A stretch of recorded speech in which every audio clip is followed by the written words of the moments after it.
Go ahead please, Raymond. Wala, di marinig. Oh, go ahead. Laki Raymond, go.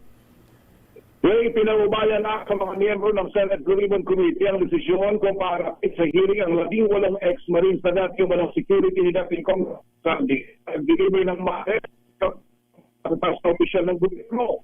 Ayon kay Senate President Vicente Tito Soto III, nasa desisyon na ng komite kung paniniwala ng salita ng 18 ex-marines na ang nakapunan na hindi ka panipaniwala ang 805 billion pesos na dinilibre umano ng mga ito mula 2022 hanggang 2025. Isa si President Soto sa pinangalanan ng grupo na tumanggap din ng mali-malitang pera bilang kickback sa mga infrastructure projects. Muli itong itinanggi ng Pangulo ng Senado dahil hindi ito sinador mula 2022 hanggang 2025. May nagbigay din sa kanya ng impormasyon na patay sa record ng Anti-Money Laundering Council o AMLAC, nasa 111 billion pesos lamang ang gumalaw na pera sa gobyerno sa buong Pilipinas mula 2023 hanggang 2025.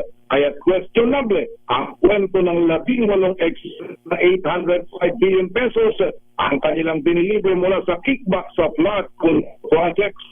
Ito si RH20, Raymond Davao sa DCR, plus una sa